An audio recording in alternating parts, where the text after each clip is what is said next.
Oh, we gotta go.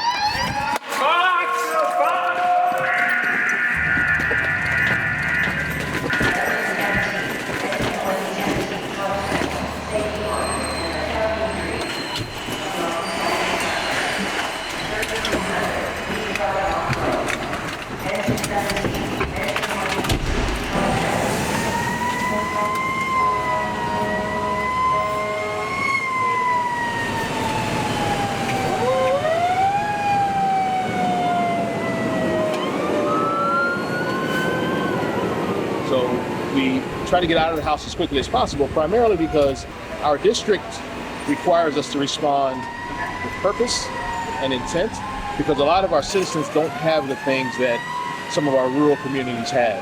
So this is literally when we go to a fire, we go to an incident, we have to get there and give them the best opportunity for success that we can give them, and the best thing that they can have for their possessions, their families, their loved ones, and such like that.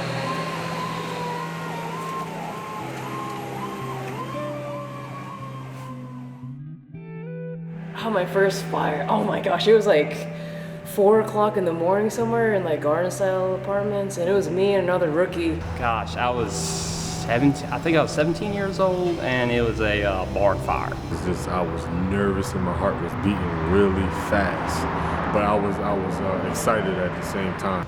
It was a fire in a 2-story farmhouse, balloon frame house. It started in the wood stove and got in the walls and ran all the way up to the attic. Air Florida goes down in the Potomac River. Metro, they had a Metro wreck at the exact same time. So all this is happening in the Washington metropolitan area. It's snowing, it's sleeting, it's a horrible day, and we have a house fire. My first fire was actually a 5-alarm fire with a total of 15 people rescued. I made 2 of them up from a third floor window. One person was over the age of 65 and paralyzed, and then her son. We had a high-rise fire in which the rooftop was on fire. We had some AC units that kind of got overly hot and burned up, and we kind of did a high-rise pack stretch. My first fire happened on my first night in the fire department here in the city. It was an abandoned house. It's 2 stories, and we showed up, and my driver was like, "You can smell it." And it was like my 3rd day. I was like, "Oh my gosh, this is amazing." And we showed up with fire shooting out the windows. So my very first fire is when I was a volunteer when I was 16, and it was in a pretty big house, and they had pet turtles, and they had a little heater for the turtle tank, so it set the house on fire. This box is sitting on my dresser. This thing goes nuts. It's just beeping and just bouncing and vibrating all. I was like, oh my God, what do I do? So I jumped in my truck and I'm hauling tail to the fire station. And while I'm going there, there's a traffic block in front of me and I can't get through. I'm like, oh man, the guys are gonna leave me. I don't know what I'm doing. As I'm going through to traffic, I see a car that's familiar. It's my wife's car. And I'm like, why is she up here? We all got there roughly around the same time, seconds apart. So we got there, pulled the first line. I helped them inside. They knocked down the fire on the first floor. And then my captain, he told me, hey, go grab a second line. We're going upstairs. And we're just like, all right, this is the moment we've been waiting for. So like, our adrenaline was pumping, but we've been training a lot, so we were ready for it. Didn't really matter. So now I switched from wanting to be a rookie firefighter, not really knowing what's going on, to husband with my pregnant wife. She was pregnant at the time. And I was like, what in the world? So I pull over and I go to see about her. And she had been T-boned at an intersection. And so, so the house fire, and so it was overwhelming, to a young guy. And you try to do everything that you learn, so I was probably overprotective in doing what I had learned in recruit school. And it was fire blowing out the back of the house. The entire thing was engulfed. And we started like pushing hose line in, and I was back up for that fire. And like we opened the door, and it was 1, 2, and the entire second floor came down in front of us.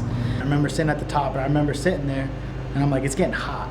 And I remember that I was right in front, and I had the whole team behind me, my lieutenant right beside me, and he was just telling me to stay calm and just let my training guide me. We went up, attached it, opened up the line, and next thing the fire was out. Go upstairs, fighting his fire all over me, and I'm just looking there, just spraying water, having a good time. And I'm like, this is, you can feel the heat beating down on you. Looking, seeing the walls, and the walls kind of when it wasn't much, but you noticed the walls shifted probably about a couple inches. Basically burned the entire second floor off the house, and I actually left high school to go to that. And we started just shooting water into the building. Adrenaline was pumping, I'm not gonna lie, but it was intense, it was cool. We got some good pictures afterwards, like our first fire, kind of things that I kind of never forget. Had I known what I know now, it would have gone a lot smoother. Oh, I couldn't sleep the rest of the night. My adrenaline was still going, you know, an hour and a half, 2 hours after the incident. So I want to say we might have got back like 12, 1 o'clock. It was like 2 a.m. We were there all night, watched the sunrise, sitting on the roof, shooting water into the fire so it wouldn't rekindle. So at the time I was very, very excited and just so happy to be a part of it. And like some of the other guys were saying, it is like a family environment. So for me, I was kind of a like struggling bad teenager, and I really found my direction with the fire department because there were people that cared. Jumped in the ambulance, went to the hospital. She ended up being fine, no problem. But what really gripped me was that when we finished up, I took a break, came out to the lobby just to get some fresh air. All of those guys were out in the lobby. And I was like, well, what are you guys doing here? And it was like, yeah, nah, man, we want to come and make sure that your wife was okay. And we towed your car back to your house. So they took the pickup trucks, towed the car back to the house, then all of them got together and came to the hospital. And I was like, wow, this is super cool. And I knew then that I wanted to be a part of this, whatever it was. Didn't have a definition for it, didn't have a name for it at that time. I said, I really want to, this is super, super cool. So typically we have shift change around about 6:30 a.m. when I'm C shift, so tomorrow A shift comes in. So they will relieve me around 6:30 in the morning. You'll get here. You know, it's like a home here, so you know, do some morning routines at the firehouse, and then you know, check your rig off. You check your air pack. Make sure you have all the tools and equipment. Make sure everything's in place where you know, check the rig, throw ladders, extend the ladder, check the pump, and then you know, right around 8 o'clock, we do morning lineup. We go through the day, what we're gonna do, and that's how our day's kind of planned. Yeah, you just want to keep everything nice and neat, so that way when you go to deploy it, nothing gets hung up. Because again, anything could happen at any given minute. So we were having a discussion about 9/11. We could have our 9/11 today in Richmond. So we have our individual rooms. This specifically is my bunk. I kind of come in. We all have our sheets that we kind of put on here.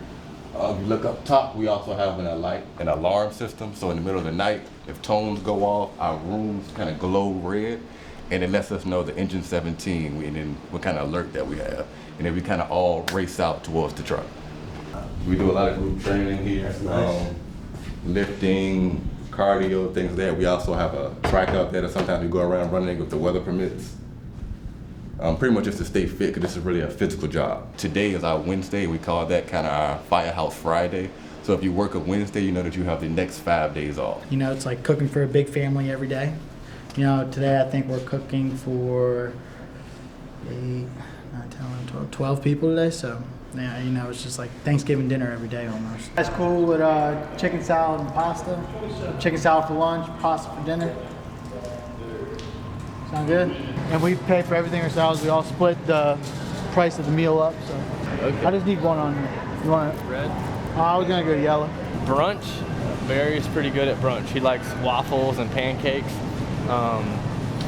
Everyone loves Simon's chicken Phillies.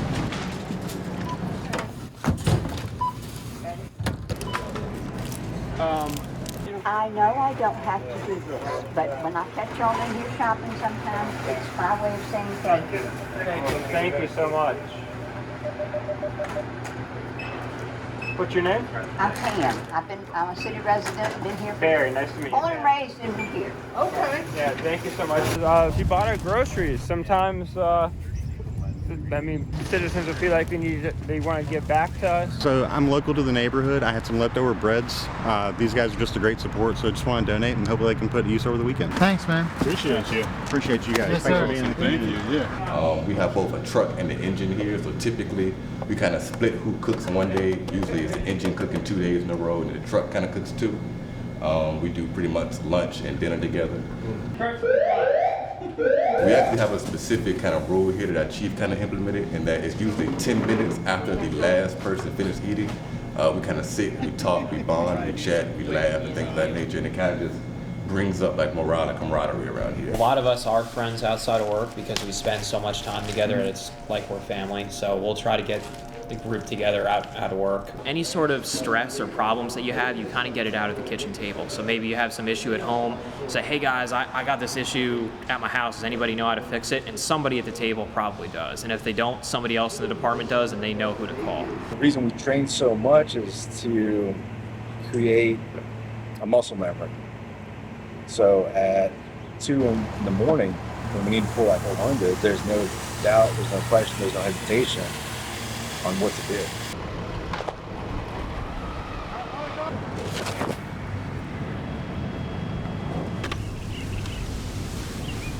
So we don't have real buildings to pull into, but we have a fairly good relationship with people in this building, so they've allowed us to do this.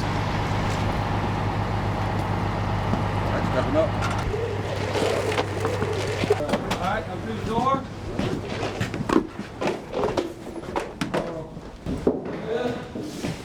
So that's why the repetitions come in, just like anything else, you know? Do it as many times until we get it right.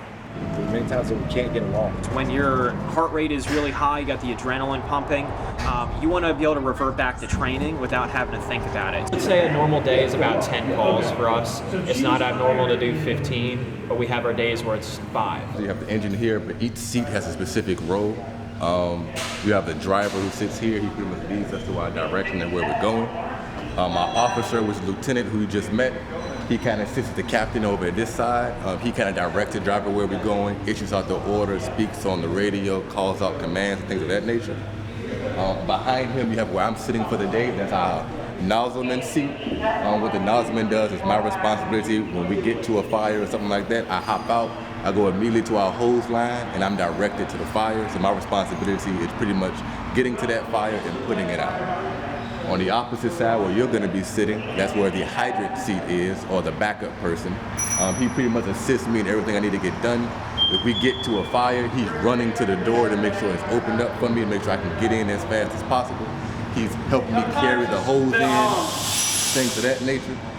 That's pretty much our 4-man rotation. That's why it's always important for us to have 4 men on the seat, because everybody has a specific job they need to get done.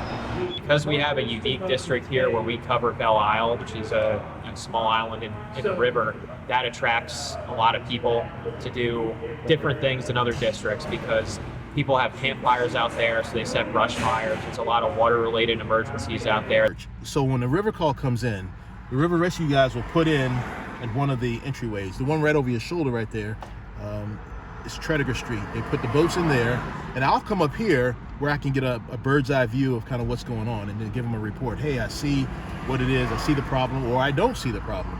But my role in a river call is to come and try to find a spot that I can see and be most helpful, but still manage resources as we need them, or whatever the case may be. So this is Station 13. We are one of the water rescue companies in the city. We're one of the only cities in the U.S., I believe, that has, I guess, white water runs through it. Usually when we deploy, we always deploy as a team. So if something were to happen to our boat, there's multiple victims, we have a backup boat to grab more victims, or they can save us if need be. The main types of calls, usually during our busy season, it's kind of a touristy spot. A lot of people go to Belle Island. There's, believe it or not, actually a wheelchair ramp that goes to a Class 4 rapid. It's a popular spot for people to hang out. They'll go out there, and some of them get to drink in, or they'll swim out to a rock and misjudge the current, and then that big rapid I was talking about where the wheelchair ramp was, we'll take them down, and we usually pick them up on a rock we call Rescue Rock. They'll get washed out on this rock almost every time.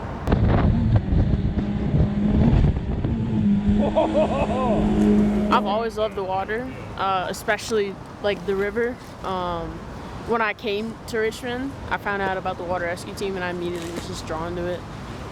It's very physical, it's technical, it's a whole other piece to the puzzle that I don't know, I just love it. Using the boats is our bread and butter. We have very specific routes to get to certain spots that we know is going to work at all water levels. Funny story about the Marlin. They were scuba diving for a car that went in the water the day before, and they were down there diving, and the guy on the comm line down on the bottom said, "I got a car door." He said, "I'm gonna bring it up." And that's what he brought up. That's what he had in his hand, was a marlin. Had no idea. Probably scared the crap out of him, but yep, that's it. Everything on here has its own little story to how it got here. Like this handcuff here, mom brung in her son, if I remember correctly. She was a security guard or worked at a jail or something, and he had handcuffed himself. And they couldn't find a key that would work for it, so they came here. We cut him out, and here we are. This old 13 right here was on the front bumper of the engine when they got in an accident. The captain on the A shift at the time bought everybody coffee cups for Christmas, and Trippett left his on the front bumper of the engine, and they pulled out for a call and got run over. So this is where it lives now. So I am one of the 4 battalion chiefs in the city. The city is divided into 4 sections. We are Battalion 3, and basically I'm the first person to get in trouble when things don't go well in my little district. So my job is to take care of the personnel in my 6 stations, my 6 companies. When we run calls, I may not go on every single call that they go on. I go on the ones that are generally more involved, with 2 companies or 3 companies or more. Engine 11, Truck 2, Battalion 3, elevator incident 2400 Burton Street, Churchill House. No matter where you are, you can hear that tone goes off. It called out engine 17, and we're racing circles.